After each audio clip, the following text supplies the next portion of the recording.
Révolution, petit à petit. Les élections présidentielles en Côte d'Ivoire s'approchent à grands pas.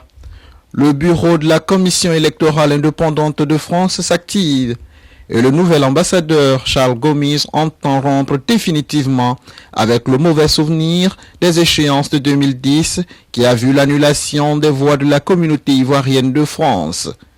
Son cheval de bataille, être en lien direct avec la dite communauté afin d'informer sur les différentes étapes du processus en cours en permettant ainsi à chacun d'exercer son droit de vote. Car voter est un droit constitutionnel en Côte d'Ivoire, d'où cette rencontre tenue une semaine avant le début de l'enrôlement pour la révision de la liste électorale de 2010, qui selon lui avait un caractère citoyen et administratif. 4 questions à l'ordre du jour. Comment se faire enrôler? Qui est-ce qui doit se faire enrôler? Quand se faire enrôler? Et où se faire enrôler? Donc, cette opération d'enrôlement a 2 objectifs. Obtenir, pour ceux qui n'en ont pas encore, une première carte d'électeur. Qui doit se faire enrôler? Alors, 2 catégories de personnes sont concernées. Les personnes figurant sur la liste de 2010, mais ayant effectué des changements dans leur état civil. Par exemple, les jeunes dames qui se sont mariées, donc qui ont changé de nom, changement de nom, etc. Nos commissaires de font des détails tout à l'heure. Ceux qui ont changé de lieu de résidence devront se faire à nouveau enrôler ou tout autre type de changement que nous devons prendre en compte pour la mise à jour de la liste électorale. Alors donc doivent se faire enrôler les nouveaux électeurs, c'est-à-dire les non-inscrits sur la liste de 2010, et ceux ayant atteint la majorité électorale, c'est-à-dire 18 ans, les enfants, qui n'ont pas pu voter auparavant. Alors deuxièmement, comment se faire enrôler? Les documents d'identité nécessaires pour se faire inscrire ou pour modifier les données déjà inscrites sur la liste électorale, les documents d'identité nécessaires, ce sont la carte d'identité nationale, le certificat de nationalité, le passeport biométrique. Tout ça, c'est où? C'est pas c'est la carte d'identité ou le certificat de nationalité ou le passeport biométrique. Donc l'enrôlement fait partie de la première étape de la révision de la liste électorale. Comme je disais, il y aura une première phase qui sera l'enrôlement, une seconde phase qui sera le contentieux. Et pendant le contentieux, on aura l'affichage de la liste provisoire et il y aura une troisième phase qui est l'affichage de la liste définitive. Et la période d'enrôlement va du 7 juin au 30 juin, bien entendu. En France, la France est répartie, la France a 16 centres d'enrôlement, dont 9 à Paris, 1 à Nantes, 1 à Strasbourg, 1 à Lille, 1 à Lyon, 1 à Bordeaux, 1 à Marseille et 1 à Toulouse. Et ces centres d'enrôlement ont une adresse bien spécifique.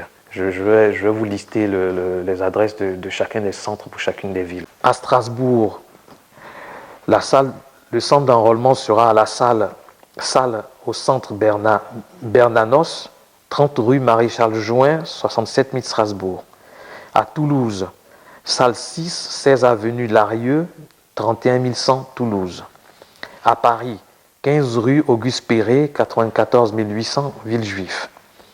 Paris, résidence Pythagore, Grande Arche, 54 avenue Puvis-Chavannes, 92 400 Courbevoie. Paris, Eurosite, 27 rue Godillot, 93 400 Saint-Ouen. À Nantes, Le Rapaillon, centre commercial Le Châtelet, 44 000 Nantes. À Lyon, Chambre des métiers, 58 avenue Foch, 69 006 Lyon. À Lille, 32 place de la gare Lille-Flandre. À Marseille, World Trade Center, 2 rue Henri Barbus, 13001 Marseille. À Bordeaux, Hôtel Mercure, Mériadec, quartier préfecture. À Paris, comme on a 9 centres à Paris, dans chaque lieu d'enrôlement, on aura 3 centres.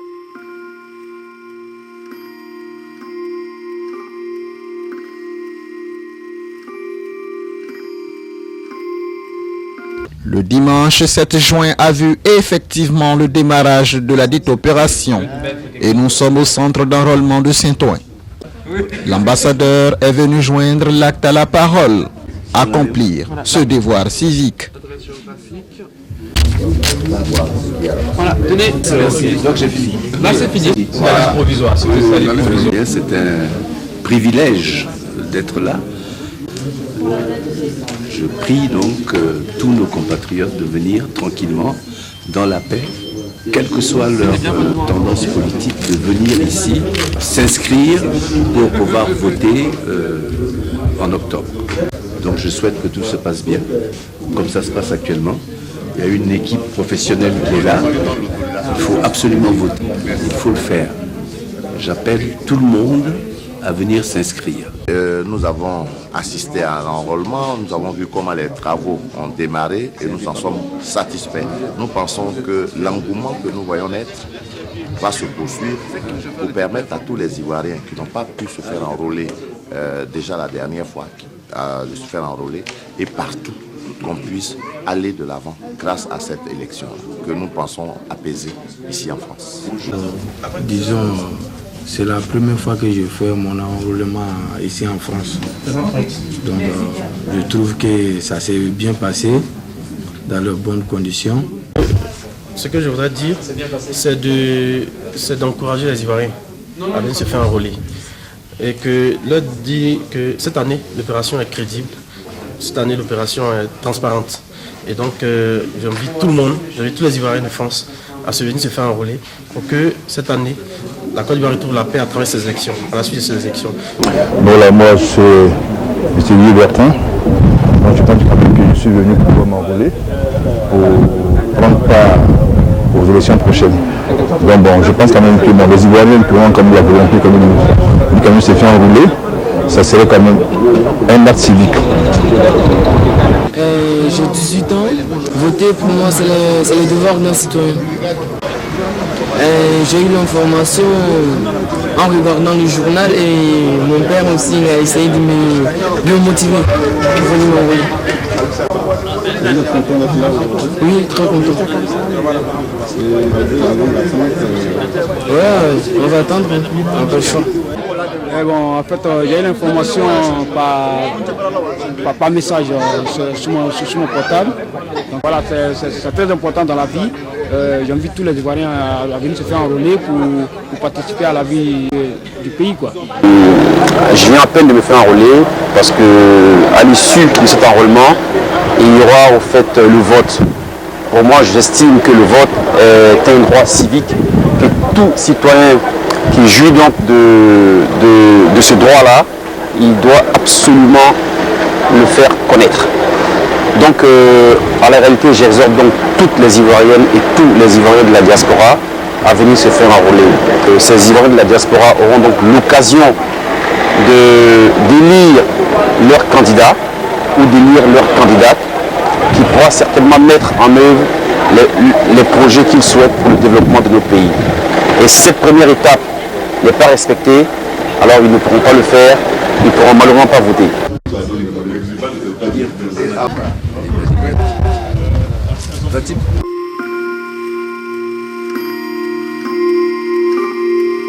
Non, je fais partie de Morpho, qui est une société indépendante qui a été appelée par la CEU justement pour s'occuper des recensements.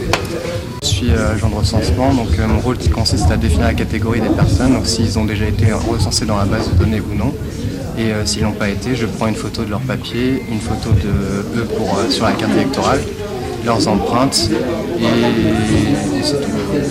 Et comment vous faites pour arriver à la conclusion qu'ils n'ont pas été... En fonction de la tablette me dit s'ils sont enregistrés dans la base de données, et s'ils ne le sont pas, il faut que je passe ensuite au recensement de la personne. Et depuis ce matin, tout se passe bien? Oui, tout se passe très bien. On a eu un petit problème d'organisation au début, mais tout se passe très bien. Et donc concrètement, quand les gens viennent vers vous, qu'est-ce qu'ils font pour répondre? Soit ils ont une carte d'identité, du coup je pose la carte sur la tablette et ça procède directement au recensement. Soit ils n'en ont pas et du coup je dois rentrer toutes les données dans la tablette, le lieu de naissance, le lieu de recensement où ils vont aller, leur date de naissance, enfin toutes les données qui me sont transmises par les personnes à côté de moi. Et après je valide dans la base de données leur recensement. Voilà, donc c'est vous qui remplissez ici et ici. Oui, d'accord. Voilà, donc désormais ils font pas ça à votre place. Mais cette fois, comme c'est déjà fait, voilà, on va devoir garder. Et puis prochainement, ils ne feront pas ça. D'accord. Voilà. Et donc, Safwan Morpho est là pour faire une opération lucide, une opération claire, une opération, je veux dire, crédible. Et c'est seulement les agents, bien ceux qui détiennent les codes, pour pouvoir entrer dans le dispositif de la CEI, qui est la liste électorale qui est de base, qui est celle de 2010. Et donc, l'agence Safwan Morpho qui est là ne fait qu'enregistrer toutes les données numériques, voilà, et valider l'enrôlement de la personne. C'est bon? Voilà. Tenez, merci beaucoup, bonne journée. Donc en fait, il y a deux catégories. Il y a les personnes qui se sont déjà fait enrôler, donc ça c'est la catégorie 1. Et dans ce cas-là, en fait, on retrouve la personne sur la bande de données.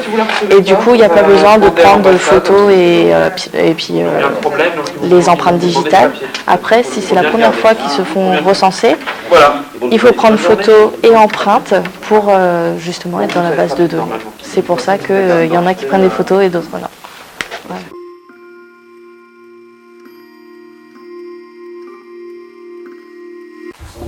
Trois jours plus tard, dans ce même centre, nous enregistrons la visite du président de la CEI centrale, Youssouf Bakayoko, venu constater l'effectivité de l'opération.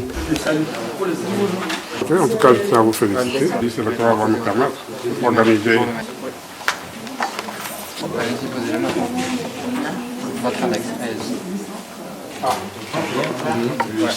Je voudrais remercier et féliciter les membres de notre représentation diplomatique et bien entendu notre ambassadeur. Ils ont fait un travail de mobilisation dont nous ressentons aujourd'hui les effets et nous ne pouvons que leur dire merci après ce que nous venons d'observer. Il est évident que cette opération qui a trait à la révision de la liste électorale 2010 est importante dans le processus de l'organisation de futures élections présidentielles. Comme vous le savez, la liste électorale doit être ouverte. Elle doit contenir tous les requérants qu'ils souhaitent, bien entendu, et en même temps, elle doit être incontestée. C'est ce que nous faisons ici en France, comme dans les autres capitales européennes, et bien entendu en Côte d'Ivoire. Donc, il n'y a pas de doute de penser et de constater que les Ivoiriens se mobilisent pour cette opération. Nous ne pouvons que les encourager parce que la responsabilité qu'ils vont donner à celui qui va diriger le pays est extrêmement importante. Il faudrait donc qu'ils viennent en grand nombre participer à cette opération. D'ailleurs, comme vous le savez, cette opération va jusqu'à la fin de ce mois, à la fin du mois de juin.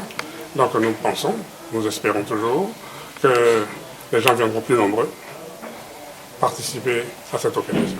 Il faut encourager ce mouvement parce qu'il s'agira de la première élection après la crise présidentielle ou électorale de 2010, la première élection qui va affirmer l'attachement des Ivoiriens à la démocratie et qui va donner plus de crédit à notre système que nous avons choisi, celui de la démocratie en Côte d'Ivoire pour gouverner. Donc il est important que les uns et les autres soient là, se fassent inscrire.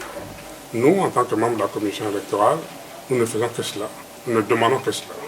Bien entendu, les Ivoiriens sont des citoyens. Le vote n'est pas obligatoire en Côte d'Ivoire, mais nous pensons que beaucoup d'entre eux viendront se faire immatriculer.